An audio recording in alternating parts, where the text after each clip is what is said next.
Hi, everyone, and welcome to the very first episode of the Bad Chinese Teacher podcast. I'm Patricia. I'm an actual Chinese teacher, and the show is basically what the inside of my brain looks like when I'm not teaching. The show is all about providing an honest, frank look at the Chinese learning and teaching world, and today we're looking at a book by Lenora Chu called Little Soldiers, An American Boy, a Chinese School, and the Global Race to Achieve.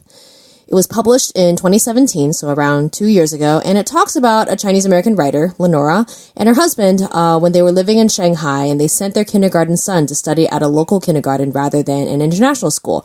And they did this all to answer the question as to whether or not Chinese educational philosophy and methods were better than Western methods.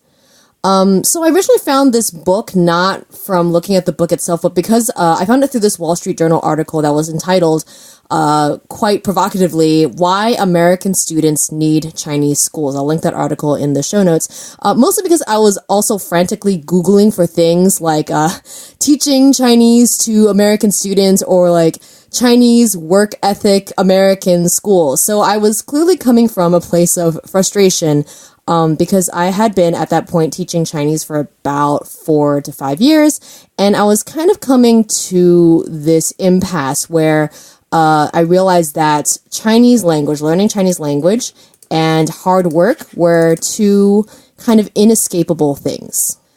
And for anyone who has ever studied Chinese, this is kind of a no-brainer. If you know anything about Chinese, you'll know that there is no alphabet, which is kind of a funny thing because most sensible languages have like a phonetic alphabet. Chinese has no alphabet. Instead, it has like thousands and thousands of characters. All of them look different, and all of them have a specific sound and meaning. So if you're asking yourself, how do I read something in Chinese if there's no alphabet? Well, the answer to that is that you have to memorize all of these characters in order for you to like even read the most simple things. So Chinese as a language, when you're learning it, is extremely memorization based. And memorization to anyone is just a lot of grueling, hard work, right? It takes time, and it's kind of boring, and it's not really something that you just kind of like gain organically for most people. But there is also this underlying like assumption / hope that comes with memorization.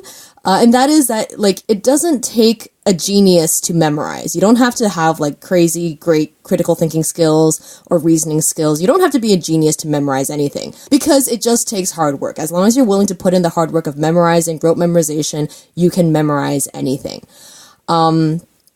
And so for a lot of people, right, that makes logical sense. You know, you don't have to have an extremely high IQ or be really, really clever in order to memorize a lot of stuff. But the problem that I ran into was that I ran into students who, for whatever reason, could not or would not memorize. And when I say would not, I don't mean like a straight up refusal to like, you know, do homework. Although, I mean, you know, that happens. But it was more kind of like the prospect of having like this long list of things and being like, you have to stuff this all in your brain for this test. It brought this immense anxiety to his students, which then translated to low grades. And low grades is something that when I was first starting out in my career was something that was kind of a constant theme, I realized, just because I was testing kids on things that I thought was very straightforward, right? You have a vocabulary list, you memorize a vocabulary list, quizzes on Friday, right? And if you get a low grade on it, well, that's just a result of your lack of preparation. If you only prepared more, you worked harder, you would get a higher grade. Seems like very basic math. And this kind of like relays itself into how like Asian cultures in general, how they view grades, right? If you get a low grade, anyone who's grown up in like an Asian household can probably relate to this. If you get a low grade, that basically means that it's your fault because you didn't study hard enough. And that it's something that was completely preventable, and it's your responsibility 100% to have to take responsibility for that low grade and to then raise it through your hard work. In Western societies, particularly in this day and age, it's a little bit different in that when a student gets a low grade, it's not necessarily a direct reflection of their lack of effort or their laziness. Rather, a low grade just means something simple. It means that you're struggling. And that word can really mean a lot of things. It usually points to like you don't understand the material, right? Or that you are just having issues, right? It's not something that is like directly tied to your diligence or your work ethic or really just kind of like your value as a person. But it just really comes down to the fact that there is something that you had a hard time learning, and this is not the end of the story, right? And that you're assuming that there are people who are there to help you to understand.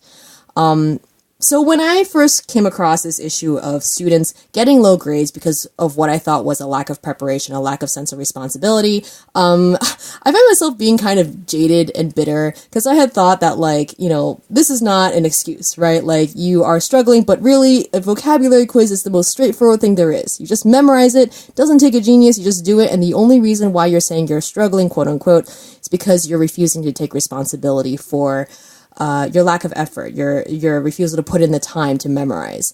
And so basically, right, if you're hearing this and you're like, man, this person is kind of terrible, Patricia is kind of a terrible person, I would not disagree. I think during the first few years of my career, I was basically a self-described tiger mom.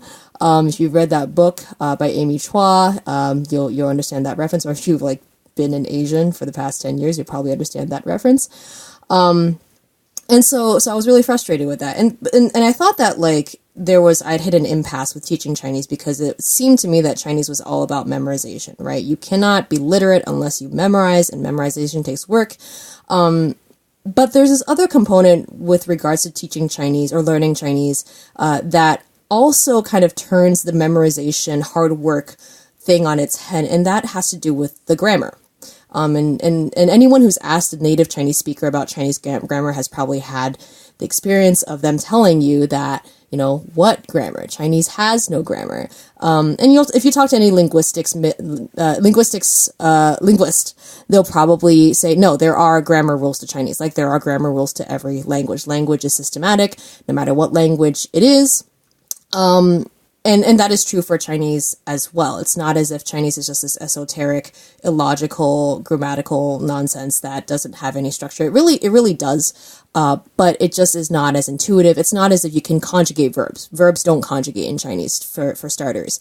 It's not as if and it's not to say that other languages are as systematic as this, but it's not as if you have a list of rules or a list of formulas where you can just plug in words or conjugate verbs in a certain way and voila, you are magically fluent. There's something very organic about Chinese grammar that requires you to not just memorize rules, but to acquire those patterns, acquire what quote unquote sounds right, in a very organic, natural way, in a natural acquisition sort of way. We're talking about language pedagogy.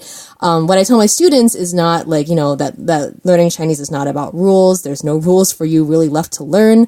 But it's really about mimicking what you hear, which is what we do in our native languages anyway. If you've ever noticed that the way that you talk oftentimes reflects the people that you're surrounded with or the books or media you consume. You hear phrases that people say in around you, and then you adopt those for yourself because you think it sounds cool. You think it's a clever way of saying something.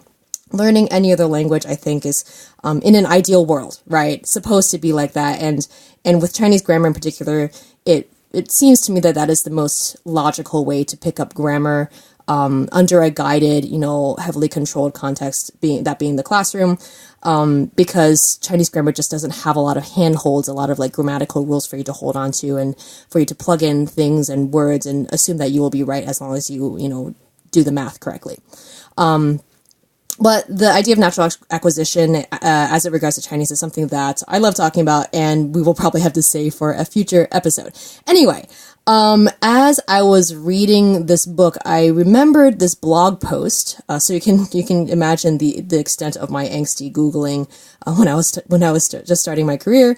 About this blog post that was written by another Chinese teacher called Meiqing Zhang, Zhang Meijing. And she's a Chinese teacher in Glastonbury, which is actually an hour away from my house. And that school district is known in our state for its world language program. They offer way more languages than most public schools in this area or really at all do. They're just known for this stuff. They're leaders in world language education, particularly in public schools. And so her blog post, which I'll also link in the show notes, also echoed just in a very frank concise way the frustrations of many Chinese teachers that I had talked to, and also like including myself. Basically, she was saying how like when she was teaching in Taiwan, I think that's where she originally got her degree. She had a degree in like teaching Chinese, and it theoretically all worked out under a certain like educational context in Asia where like students were just given homework, and if they're given homework, they just do it. Parents would never complain about anything. There is no such thing as too much homework or tests that were too hard. And then she came to the US and she realized that all of those rules like did not apply. And on top of that, there were issues with like classroom management and dealing with students with special needs with IEPs and 504s.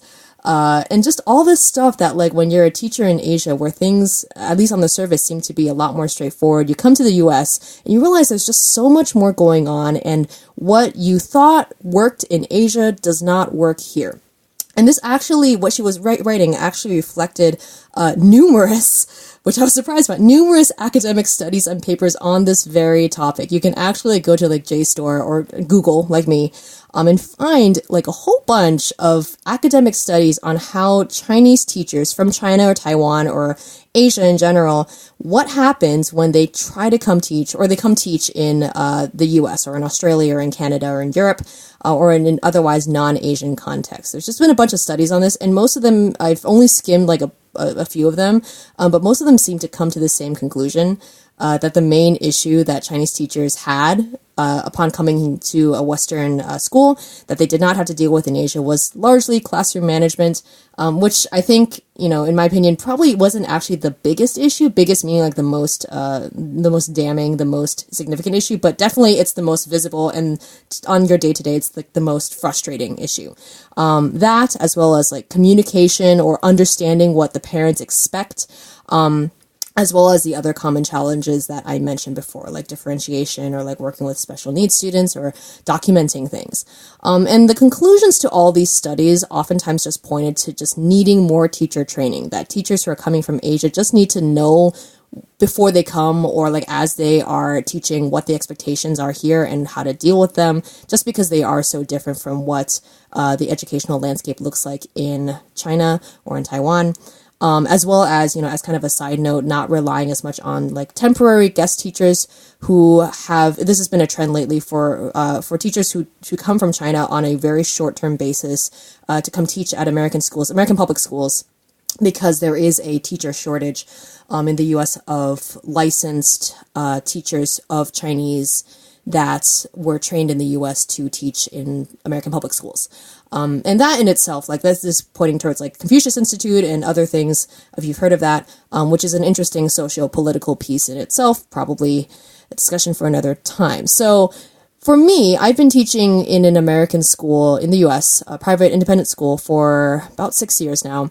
And it's been challenging for the same reasons why Zhang Laoshi, Mei Qingzhang, said in her blog post, as well as all these teachers who were parts of these academic studies. But at the same time, I don't believe that teaching Chinese successfully under an American cultural context is impossible, right? There's been a lot of like examples to the contrary of that, like mostly quantified or qualified by the fact that the teacher turnover rate for Chinese is like super, super high. My school alone went through quite a few teachers before I landed at the position, and I think I'm the longest surviving teacher of Chinese at my school to date, and that's not unusual for schools for that high turnover rate to be happening.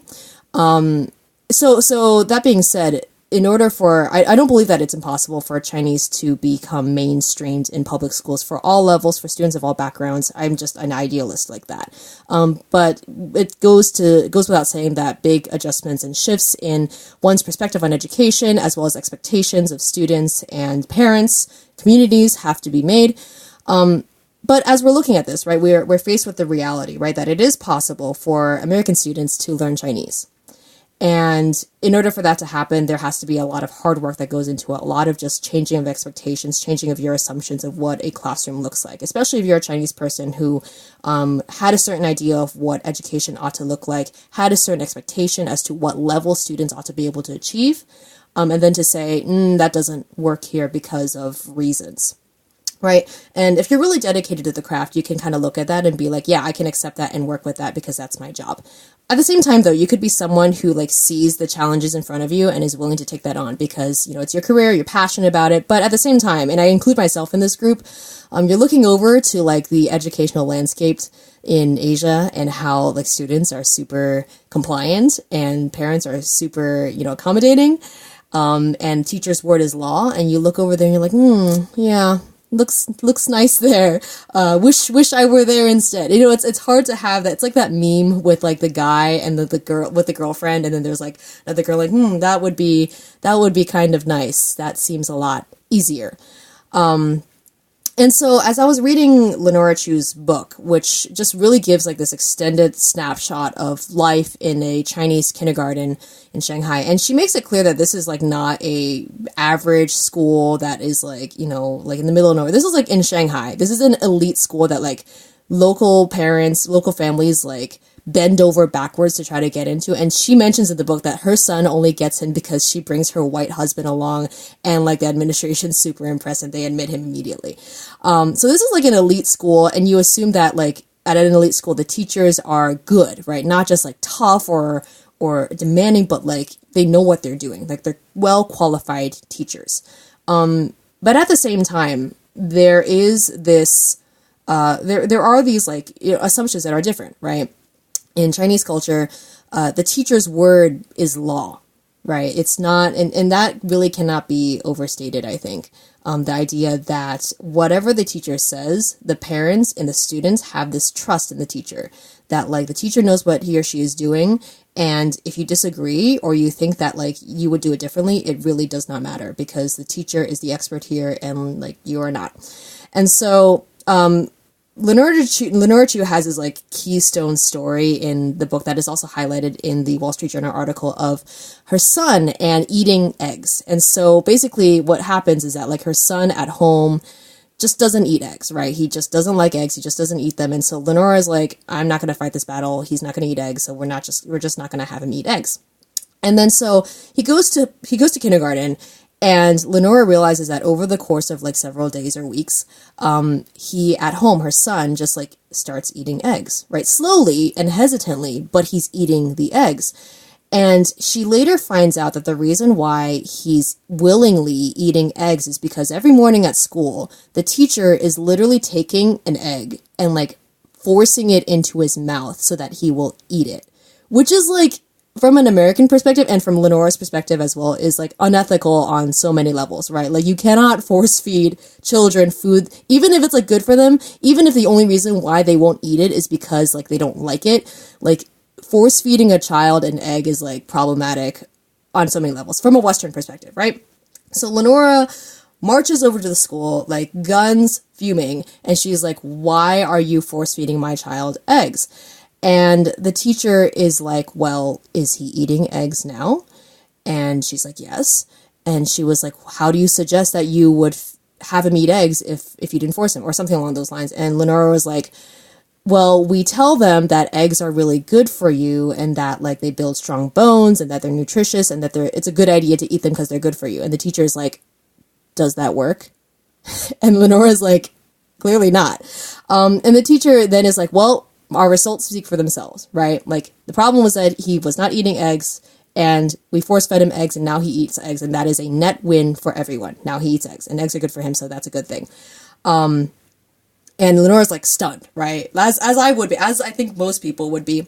And then the kicker of the story really is this. The teacher then like goes and says to Lenora, she's like, please do not contradict the teacher's word, our word, in front of your child again.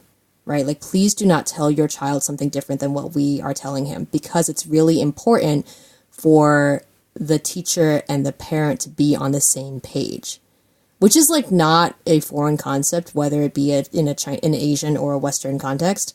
But the difference here is that the teacher is the one who is deciding what the say is, right? What the message is. And that is just so different from my experience. I mean, I'm blessed to be in a place where, like, you know, it's a tight community, and, you know, I'm not, you know, the typical challenges exist, but I'm not ever like that stressed out, or more stressed out than most teachers are. But I think one thing that I have noticed is that with American parents, there is this somewhat implicit understanding that it's okay to like question a teacher's philosophy or methodology, right? It's okay to like have a kid come home and tell their mom and dad and say like, man, Miss So-and-so's test was totally unfair. And the parent would be like, oh, maybe it really was. Maybe we should look into that. And then you look at the test, and then the parent is like, oh, this does kind of seem unfair to me. Like, you know, maybe. And then I will go to the teacher and talk to them about them and tell them that maybe I thought it was a little unfair. And this is not out of like a ill will. This is like because education at the very least is seen as a collaborative effort where the parents' input on a child's education is like actually to be taken seriously, even though the parents are like not professionals, right? There's a lot of merits to this, right? Like it's, you know, the parent obviously understands their child the best. The teacher is the one who spends a lot of waking hours with their child. And so this partnership makes sense. But the difference here is that like, parents are seen as like being somewhat equally weighted in terms of having their opinion respected by the teacher. Whereas in China, it's kind of like, if you're a parent, right? Like whatever the teacher says they need, parent should say, yes, sir, I will do that. And this is, in the book, this is like very literally laid out in like the sense that Lenora realizes that like the parents of the children in that class have like this running WeChat group, which is like a messaging app that's used in China. There's a WeChat group of like everyone's parents. And like the teacher says something like, we need to have, I don't know what it was, something really strange, like plastic ears for a certain performance. Can every parent please bring in a pair of plastic ears for their child? And my first reaction is like, what in the world what is this? But like instead, every parent was like, yes, ma'am, I will get those plastic ears. You're the best. Wow. All this stuff. Just like instant compliance. No question. You just know that teacher knows best and you just trust them. That's one thing that I realized was like very absent from what we see in American culture. Not that that's like necessarily a bad thing, but this idea that the teacher just kind of can say something or it's assumed that the teacher knows what they're doing. Even if like it means that they're force feeding their child eggs. Parents just assume that the teacher knows what they're doing and that their methodology, that what they do is to be trusted. And the teacher will tell the parent that like it's important that the teacher's word and the parent's word do not contradict each other so as to not confuse the child, which is really what like the end of this egg story was all about. One thing that the book touched upon that I'm glad that they didn't really dwell too much on, because it's just kind of, I feel, an overdone theme when we're talking about comparing Chinese culture and Western culture, is this idea that suffering as a concept is permissible if not welcomed. And I use the word suffering kind of with a caveat because that sounds very, very negative in English. There's actually a term that the book uses, a Chinese term called 吃苦, which literally means to eat bitterness, to consume bitterness. And like my caustic self just thinks of that as being suffering, because that's really what it is, right? To be able to consume, to willingly, put into oneself these negative emotions, these negative experiences. And the thing is, like, the idea of 吃苦, it's not really like a wholly negative thing. There's this connotation of like, if you 吃苦, if you suffer, there's a reward at the end. So therefore, 吃苦 is kind of like a respected, a lauded thing. The place where the book quotes this is actually, it quotes a book by Jingdong Cai Jingdong, who is like a conductor who we'll actually talk about in the next episode, because I actually got to meet him in a project that we did. But it's easy to assume that American education has no element of 吃苦 whatsoever, because like people assume that, in contrast to Chinese education, American education is like easy and fun and carefree and not challenging, right? Like if you ask a lot of like, people who have not left China what they think American education is like based on like the teen movies they see, they just think that that American education, American high school is like super, super fun. Not gonna lie, I think it kind of is. But the idea that American schooling, American education is not challenging isn't necessarily true, I think. But I think what is more accurate is the idea that Westerners, Americans believe that learning should not make you feel bad. Which I think if you're an American is something like, well, duh, right? Learning is a positive, necessary thing. And if you make it something that a child associates with negative emotions, then they're not going to want to learn. So therefore, it makes sense for learning to be something that inspires positively and happiness and joy in a child. And learning, school, should not make you feel bad. Which sounds like a very boomer thing to say to millennials because they can't handle the cruelty of life. But it makes sense, right? Every child must learn, and learning requires work. And if learning plus work plus negative emotions happens, then the child's not going to want to learn. And that's really bad news for everyone. So therefore, associating learning with good emotions, with happy emotions, with something encouraging, that makes sense, right? But when it comes to Asian culture, right, it's almost as if there's this underlying assumption that learning can and maybe should make you feel bad. Right. Or or not make you feel bad, but it's reasonable to expect that learning as a process also includes frustration or feeling discouraged or just other negative emotions. Right. Those two kind of are inevitable because learning is hard and learning requires effort. And so if those things are true, then there should be an expectation that you will fail, and failure oftentimes breeds disappointment, right? And those are not pleasant emotions.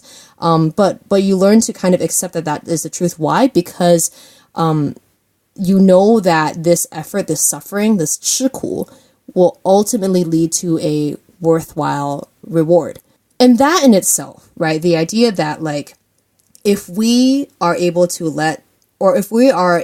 be okay with the idea of letting young children, go through periods of feeling bad about themselves or being disappointed or frustrated or what the quintessential picture of a child crying over their homework at a kitchen table. If we're okay with that, then, and we know that there's an end to that suffering, and that end marks the beginning of success and a reward, then you're able to push children to much higher expectations. And this is really great quote that really stuck out to me because it had to do with in the book, a quote in the book that had to do with how the child in the book, Lenora's son, learned Chinese. Because I was just really interested to see how how the Chinese educational context really kind of encourages or is the framework for learning Chinese, period. Just because I think that the idea of, 吃苦 does really apply to memorizing characters. Anyone who has memorized characters understands that. So this is really great quote. The way that she describes it is just really great. She says, equipped with flashcards and ready to practice, my son's Chinese language teacher knows that he is capable of learning the 3,500 characters required for literacy in Chinese. His primary school math teacher gives no child a free pass on triple-digit arithmetic and, in fact, stays after school to help laggards. China's school system breeds a Chinese-style grit, which delivers the daily message that perseverance, not intelligence or ability, is key to success. So this idea that anyone, regardless of their background, regardless of their intelligence level, anyone, as long as they persevere, as long as they work hard, they are able to succeed at the highest level. They have as much a chance to succeed as the kid who was a prodigy. Instead of relying on this idea that Westerners are oftentimes accused of being enamored with, this idea that some people are just super talented and other people aren't. And so if you're super talented, if you're just blessed in that way, then you have a chance of succeeding. If you're not blessed, well, you just do you, right? Maybe succeeding is not for you. But this Chinese philosophy seems quite egalitarian, in the sense that it assumes that everyone has a fair chance. Everyone has an equal chance, and the only difference is how hard you work. And the reason why it's worth it is because there is a reward at the end. If you work hard, you will succeed. You will bring your family out of poverty. You will, there will be generational change between what your parents did. You will be better off than the generations before you as long as you work hard. And you wonder whether or not this expectation, right? Like if I suffer enough, then I will eventually succeed and my suffering will end eventually. Is this like idealistic or unrealistic to a certain point? I think it kind of is, especially in the Chinese context, because like it's so competitive and there's so many people who like all want very similar things. And so just statistically, like it's really hard to say that like if you just work your butt off, then you have that one chance in a billion to make it to the top. Just by sheer numbers alone, I think in China, feels really hard to say that that's still a realistic option. In the US, I feel like maybe we need a little more of that just because we have so many more opportunities here. There are so many versions of success. And maybe, I don't know, Americans should consider suffering a little more because the reward is so much more realistic over here than it is over there.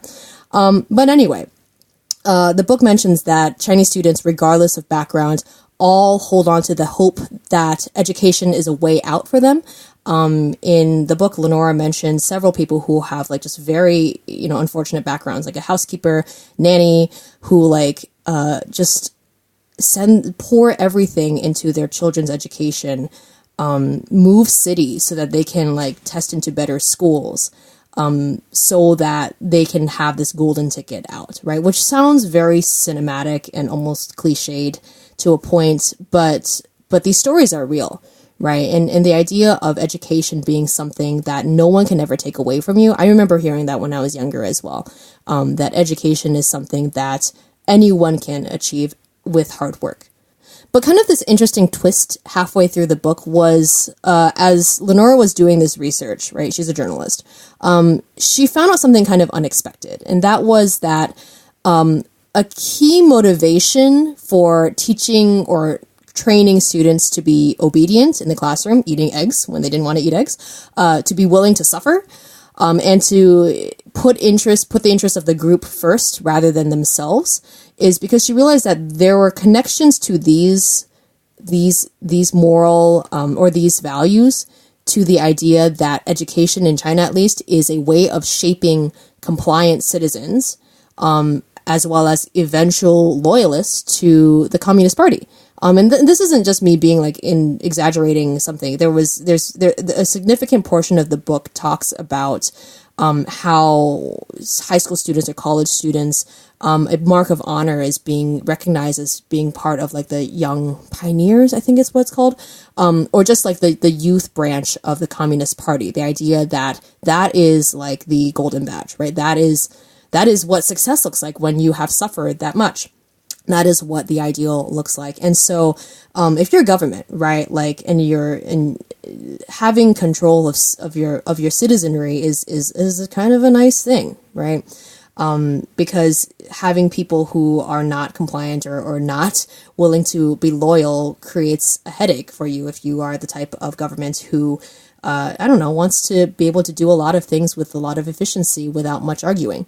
And so building an education system in a way that builds or molds compliant, obedient citizens can be seen as being like a tool to just, create people who know how to listen well and not much else and not create trouble, right? This makes it seem as if education has a political purpose. And that in itself sounds incredibly insidious and undesirable to like our precious Western sensibilities, because it basically means that education, the function of education, is basically indoctrination for political gain. And I really don't think, I think that like this is not a new accusation whatsoever. It is oftentimes a very like oversimplified and flattened accusation.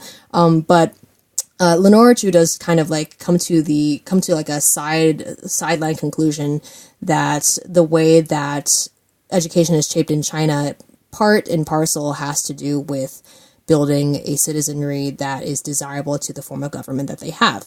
And so, again, our precious Western sensibilities, as adorable as we are, we're like, man, that sounds awful. We definitely don't want that because we want free-thinking children who are not slaves to the government.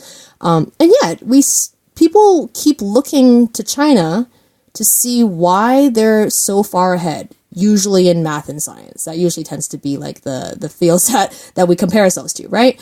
So, and this question has been around for ages. Why, like, Asian countries students in Asian countries score so much further ahead than U.S. students, and the U.S. students in particular, because we in the States tend to think that we are the best at everything, and so when someone goes ahead of us, we're like, what is happening?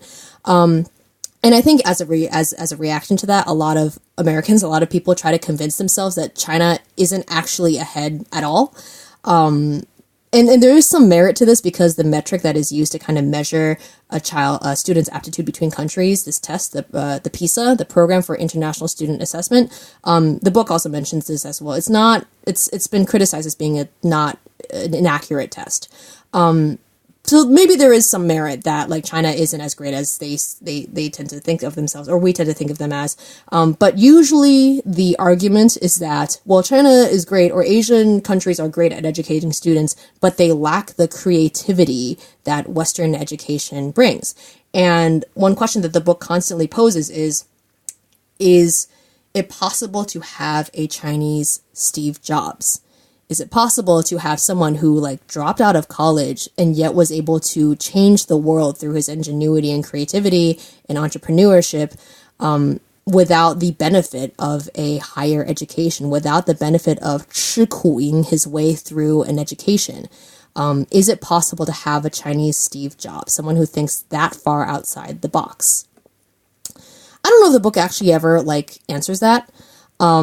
And I think it's like it's kind of an argument that ends up being somewhat circular, and the people who generally argue that the downfall of Chinese education is that it discourages creativity, I think it's a pretty short-sighted argument, because that kind of points, the underlying assumption to that is that Chinese people now, like Chinese adults, are not creative, and that is just not true. And so creativity can come from places other than just school. The humans are not like limited to their abilities are not limited by just how they were educated. And so, that argument, that conversation, I generally like don't enjoy engaging with, just because I feel there are some underlying assumptions that just aren't true. But it's a worthwhile question. The question being, who was further ahead? How do we measure who is further ahead, and why? What do we value in either of those things? In general, I think the book, Little Soldiers, is a good read, if not a necessary one, if only because the arguments that surround Asian versus Western educational philosophies are so abundant. And again, like I said, they've been happening since forever. But they tend to be pretty reductive in my experience, and they rely on these cultural or political assumptions on why certain people groups are the way that they are. Like Chinese people are just like that because of these very, very reductive reasons, and Western people are just like that because of these very, very reductive reasons. And that assumption therefore assumes that these two people groups, because of who they are impervious to change. That Chinese people will always act a certain way because they are Chinese, and Westerners will always act in a certain way because they are Westerners. I think that Lenora, when she was writing this book, she did not come in with this like huge agenda of like, how do we address the disparity between American and Chinese education? She came in with a really simple question, and that was, should she continue sending her child to local schools in China? Her being from a Western background, being educated in the US, like, should she continue to send her child to Chinese schools? What is the benefit of that? And the larger question, if there is one, is what, if anything, should the US or should the West learn from how China teaches its students? And so at the conclusion of the book, she basically says that she is still going to continue sending her son to local schools until it becomes necessary or more beneficial for him to go to an international school, which is like, well, that sounds pretty reasonable. What's interesting though is that her younger son actually doesn't go to a local school because he doesn't make it in. So there's an interesting kind of thing that's happening there. But what I think this actually highlights is the idea that she, as an American, has that choice. Like, she can say, I want to send my child to a local school because I see the benefits of it right now. And once those benefits cease to exist, then I have the option of going somewhere more beneficial. She can select from the best of both worlds, in a sense. And it's important to acknowledge the privilege at play there, if only because much of what characterizes Chinese education is the lack of choice. Like I said before, I don't believe that Chinese people suffer just for the sake of suffering. I think that they've come to a point where like suffering has become so normalized that it's become accepted, if not venerated. But it's not as if like Chinese people as a monolith just woke up one day and says, we as Chinese people like value suffering more than, I don't know, joy and happiness and good things in life. We like to suffer, so that's how we'll do things. Suffering as a means to an end was born out of necessity, right? Like if you did not work hard, there are no options for you. So what choice do you have? You have to have a bad time. You have to 吃苦 in order to get anywhere. And if they had the choice to not 吃苦 and still get somewhere, I'm sure that lots of people will make that choice. But the reason for this suffering ends up being an issue of necessity. And if you do not have that necessity, then the world opens up to you a whole lot more. And so that's kind of why like it's super annoying for Westerners to constantly flaunt the benefits of creativity in learning, in reference to the Western philosophy of education, as if it is something that like Chinese people don't know about already, right? As if it's like, Chinese people are so married to this idea of allowing children to, be sad throughout schooling that creativity is something that like, oh, we never thought of that. One common thing that people will mention is college entrance exams or college entrance and how different it is in the US versus in China. In China or in a lot of Asian countries, basically, you take one test one time and your score on that one test determines where you go to college, nothing else. Like you're very literally reduced to one number for your entire future to be decided. And in the States, obviously it's not that. We have the SAT, but the SAT is a small part of a larger application. And when colleges look at students, when they look at prospective applicants, they look at the student as a whole. They see, whether or not they're a good fit for the college and what they write in their essays and what their teachers say about them. And the idea of you as a person, your personality, what you bring to the table, is really emphasized. This creativity thing is kind of a given. But the thing is the reason why Asian countries have stuck to this test model, and you'll hear this a lot from sensible people, is that like it's a matter of leveling the playing field. What if you live in a place where there is no place for you to take ice skating lessons or do volunteer work in a foreign country? Like, what if you don't have those resources? What if you don't have the resources to make yourself interesting enough to get yourself to the next social tier? Are you just condemned to this generational poverty because your parents cannot afford to make you interesting? And so a test is just one way that everyone has to play by the same rules. We don't have that issue in the US, or at least we like to think we don't have that issue in the US because we've, I guess, figured out other ways to level the playing field. But again, it's like super annoying for people to say that Asian culture does not value creativity and we have been so enlightened so as to know better, because that benefit only exists for people living under stable enough conditions to have those options. And this extends to like what careers we value as well, right? You can make a decent living doing what you love in a relatively developed country, right? Because the infrastructure there exists for you to succeed. What if there's no infrastructure? Then your options are very limited. The idea of like Asian immigrant parents demanding that their child become a doctor, lawyer, engineer is not just a cliche because parents only value those careers. It's because those careers are stable and they guarantee a stable life. Because if you're coming from a family where your roots are only one generation deep, you can't rely on, family to take you in if things go south, right? There is a smaller cushion for you. And this is something I didn't realize until like I interacted with more people who are like not Asian and not immigrant background, who saw like their father and their grandfather and their great-grandfather all work what they saw to be like, good, stable jobs, right? Like, your typical all-American factory job or whatever. Like what we say is like good, stable, a good union job. You see that as proof that it is possible to make a life based on these, whether it be these good union jobs or just following your passions. There is that like generational privilege. And And in countries or situations or people or families who don't have that stability, options decrease for them. And that's kind of what we see happening in terms of like why the values for, an education in Asian countries tend to be so singular, because the options are smaller. The path to success is narrower, and the path to success is one that is lined with having to work hard. You cannot get out of that.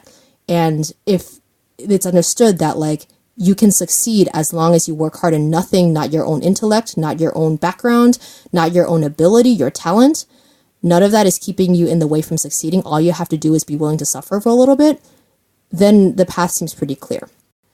So I'm saying all this, right? And we're going on about like generational privilege and the fact that in China, the only option you have is to suffer. The only option that you have is to 吃苦 through your education, because there is a reward, and it's a distant reward, but it still exists, and there's only one way to get to it, right? We can say all that, and we can, as Chinese teachers in the US, we could look over there and be like, man, if our students in the US had that same tenacity for suffering, if they were as desperate as those students in China, man, our jobs would be so much easier. We could literally just give them anything and they would cry over their homework, and that would actually be okay.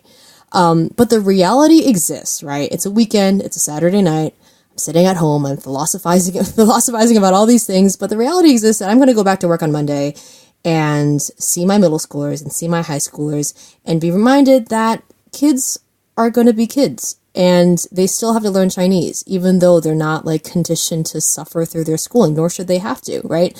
Why suffer through something that should be good? I'm still going to believe in that. And so I think there is a greater question then of how do you teach kids to have grit, that Chinese style grit even, within a culture that does not really assume that learning really requires any degree of suffering or frustration or disappointment or bad feelings. One thing that I have been emphasizing to my students recently is the importance of practice. And practice meaning just very basically just the idea of interacting or engaging with something on a regular daily basis. And this is just very, very simple, right? Like you can't like study a language really for like 3 hours in one day and then forget it exists for a week and then go back to it and then expect to be on the same level. Like that's just like a no-brainer for most adults. For kids, they have a little bit of a harder time understanding that. So one big thing that I've been working on this year with them is the idea of daily practice and engaging with stuff in a meaningful way. And in order to explain this to them, I've taken to comparing practicing a language with practicing an instrument, since I have a bunch of kids who are like who play in band and whatever, and they understand the idea that you can't like play the trumpet or play the violin for like 3 days, 3 hours, cram it all into one day, and then like not touch your instrument for a week and then come back to it. Like they know that.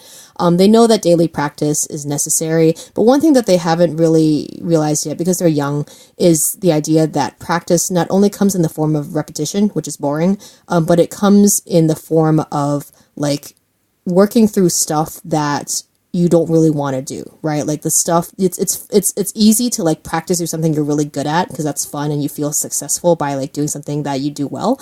But it's a lot harder and a lot more like harder for you to like find the motivation to practice through something that you are really terrible at or you're not good at yet, that you're struggling with.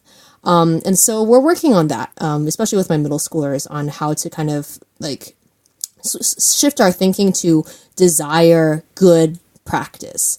And I think even as adults, that's something that many people struggle with, especially when we see people who like engage in that kind of practice like very willingly, right? There are some people out there in general who like love to like nerd out over music or languages even. And so for them, it's not that they're not practicing, it's that practice for them is just so joyful to begin with, right? They love going through all this stuff, like love learning new characters and copying them over and over because they think it's really fun. I don't know who these people are, but they exist. Like they're like the polyglots that we see on YouTube and stuff, or like people who we look up to and be like, wow, I wish we could find that much joy in our suffering. But generally speaking, the reason why they tend to see so much joy in what is otherwise a really repetitive, boring activity is probably because they're just really talented to begin with, right? The rest of us peasants probably don't find practice to be fun, at least initially. And this is very understandable because repetition is boring and because we don't want to like have to suffer and take time on something that like we're not good at, right? This is just being human. It's hard. And yet it's hard to ignore the fact that people do it. And what I mean by that is that like people, regardless of their talent level, willingly put in that practice. And the greatest example of this is the fact that China has over 1 billion people and they all memorized enough characters to be literate in their native language. It doesn't matter like what education level they are. It doesn't matter how talented or smart they are. They all managed to do it. Likewise, a bunch of like, fairly privileged Asian American kids of all different intellectual persuasions, of all different like, talent levels of music, managed to become proficient, though not necessarily passionate, in an instrument. Not only just like any instrument, like not like guitar or singing, but like classical music, right? How many like kids do you know are genuinely passionate enough about classical music to like become pretty okay with it by the time they're like in middle school or high school? Not a lot, right? And yet there's this whole generation of middle upper class Asian American kids who like all play piano or all play violin and are like pretty okay at it, right? They managed to do it because they have been able to like fight through that practice, fight through that like unpleasant feeling. And over time, right, both the people who learn the language as well as the people who learn the instrument, over time, a good few of them manage, or maybe not a good few, but like some of them manage to find a love in practicing. Not necessarily like a love of playing the instrument or speaking the language itself. Not necessarily just the end result or the reward, but a joy, a love of the process. I'm reminded of this interview that this YouTuber duo, Two Set Violin, they're like this classical music violinist people. But they did this interview, their whole shtick, like one of their like running jokes is this idea that practice is super important, right? They're violinists, practice is super important. And they did this interview a while back where they talked about what that practice actually meant to them. The idea that practice was like a constant in their life. It was this point of stability. It was this great way of like forgetting all the bad things around you. And it becomes almost this like what seems to be like this meditative exercise, right? And when you get to that point where you see practice, you go from practice being like a negative, boring thing that you want to actively avoid to something that is a point of stability. And then it somehow eventually comes to a point where it's an outlet for creativity in and of itself. Same group did this video with Hilary Hahn, who is like this incredible violinist, how she practices, because, even the best violinists in the world still practice violin, how her practice regimen is. And it's really just this, it's almost like as if she's in this like workshop or like this laboratory. And she sees practice as an outlet for creativity, this way of tinkering on the violin, this way of the idea that it's not just the end reward that matters, it's the process. It's like getting to that level, though, is like, it takes time, right? And it takes perseverance. But I think for people who eventually become passionate about language, who are not necessarily like super talented or virtuous like prodigies at it, don't know the word, prodigies at language, I think it's a similar progression, right?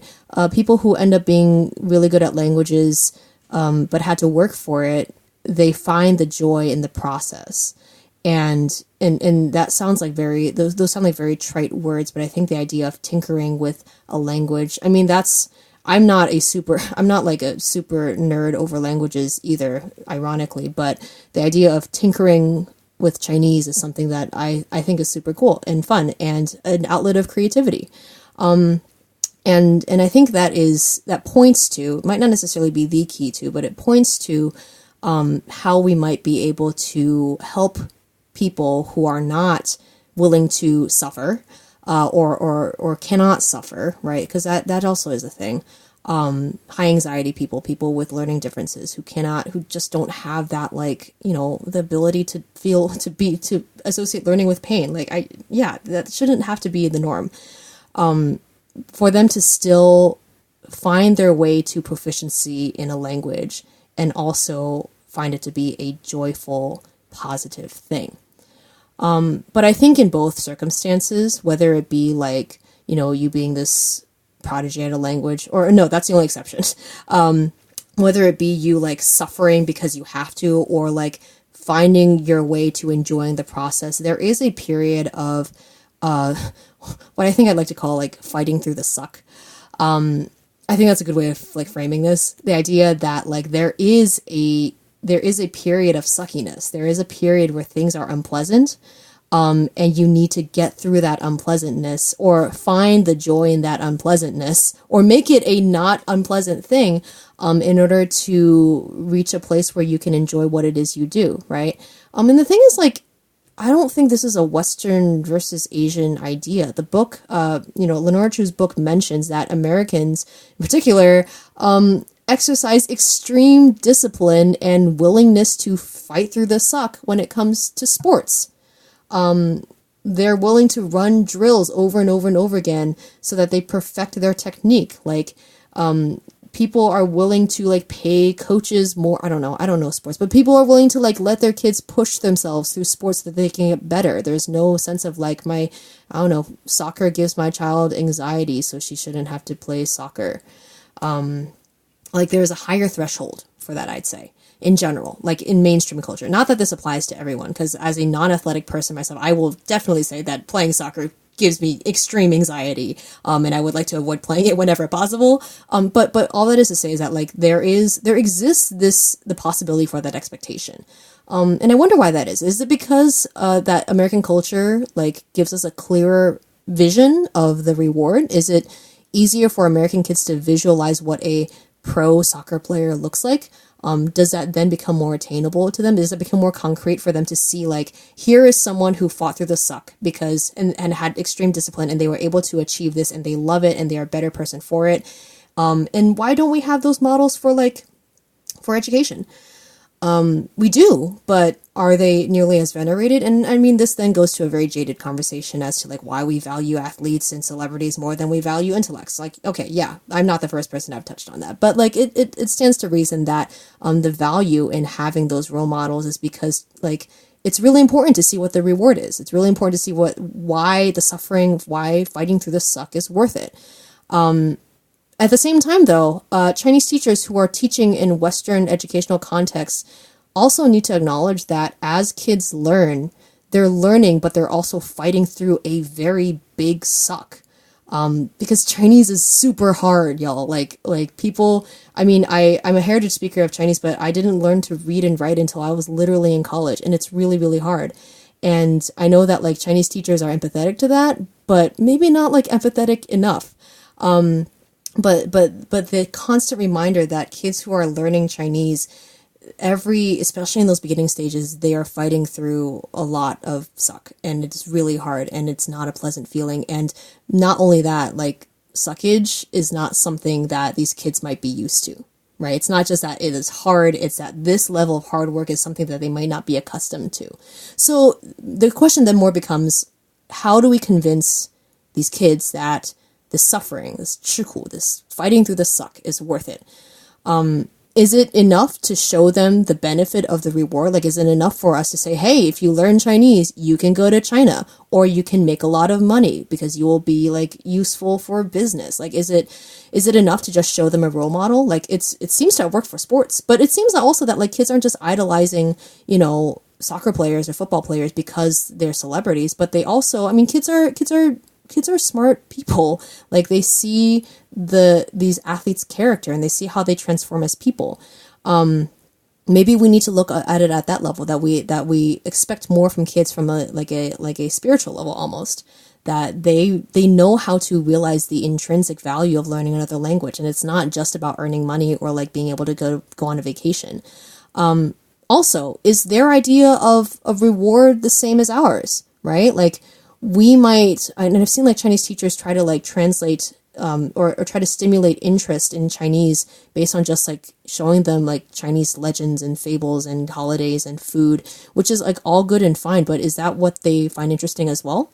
Like, maybe we need to make a more concerted effort in finding out what their motivations are, what motivates them, instead of like assuming that what motivates us motivates them as well. And I apply that to myself as well, because even though I consider myself like not in the typical mold of Chinese teacher, what motivated me to learn Chinese is not the same as theirs, right? I learned it because I'm ethnically Chinese and it's an important part of my identity. And most of my students don't share that with me. So I also need to find out what motivates them, what their idea of a reward is. And that really just takes spending time with them and getting to know them as people and getting to know what they care about besides just what I care about, which is them learning Chinese. I think there's always going to be people who look at examples of really disciplined kids, like the examples in Lenora Chu's books, and say that telling kids to be compliant, telling kids to be obedient, teaching them to just follow the rules is not hard, right? It's not hard to just tell a kid that you have to do this or else, or otherwise condition kids to desire excellence only out of a fear of punishment. I think the people who both agree with this methodology, agree with the merits of this, or disagree that this is a bad way of going about things, I think people on both sides would probably agree on one thing, and that is forcing kids to comply as a method of education is simple and easy, right? It's straightforward. It doesn't require much creative thinking. You don't really have to be a good teacher in order to teach people to be obedient. I think people who both think that teaching kids obedience is a great thing as well as a bad thing would agree on that. That it's an easy thing to do. But I, from my experience, actually think that teaching kids compliance in American cultural context is very, very difficult. Because I've tried it, right? And I've tried it only because when I just started teaching, I had to go off of what I learned, how I learned Chinese in the past, and use those as my benchmark. And I realized that it was such a losing battle, only because this mode of thinking, this mode of conditioning children into compliance is extremely unpopular, right? You're not going to get community buy-in. You're not going to get parent buy-in from these really harsh methods. But not only that, right? Not even just the community doesn't agree with me. It's not just that. Kids are changing. Kids these days are more anxious and more nervous than before. And are, I hate saying this as a millennial, but they're just not as resilient to high pressure. And that's important for us to acknowledge because it's not just them being soft and delicate. It's that they associate academic failure with moral failure. The idea that if I'm a bad student, I'm also a bad person, or that I'm less of a person, that less people will like me. And those are all things that are not true. But that's actually what makes them nervous and anxious. The idea that if they fail, it's not just, I'm not smart enough anymore. It's I am not enough as a person. That's the reality that we're dealing with when we're teaching K-12 Chinese, when we're teaching high school, middle school Chinese. We're working with actual people, right? Not that teachers need to be reminded of that. But it's easy to, and I count myself as being equally as guilty of this. It's easy to look at kids in America and then look at kids in Asia and see how hard they're being pushed, how hard they're, how much they have to 吃苦 to go to achieve anything, and to look at our kids who cannot 吃苦, cannot suffer, and be why can't you be more like them? All it just takes is resilience and willingness to work hard. Why can't you do that? But the thing is, that's not our reality. If that's not our reality, how do we work with it? How do we keep, at the end of the day, and this is kind of my big, vocational life question, how do we keep Chinese learning accessible to everyone? Not just people who are just super nerdy about languages, not just kids who are very bright, not just kids who come from backgrounds that encourage a high level of pressure and achievement when it comes to education or language learning. Not even kids who have a cultural background in Chinese and who have kind of a leg up when it comes to learning Chinese. How do we keep Chinese learning accessible for everyone? The anxious kid, the kid who has a 504, the kid who just doesn't want to go to school, the kid who is averse to learning as a whole. How do we keep this language that feels so Byzantine, that feels so inaccessible, that literally was inaccessible for so many people for literal dynasties? How do we then keep it accessible to everyone? And I think through this podcast that's one question that will keep reoccurring. This idea of unraveling what the culture behind Chinese learning and teaching actually is and how that speaks into Chinese culture as a whole and what happens when that clashes, hate using that word, but when that intersects with, different value systems, different expectations. All right, and that brings us to the end of this very first episode of the Bad Chinese Teacher podcast. Thanks for joining us for this week, and be sure to subscribe on wherever it is you listen to podcasts, whether it be Spotify, Apple Podcasts, anywhere.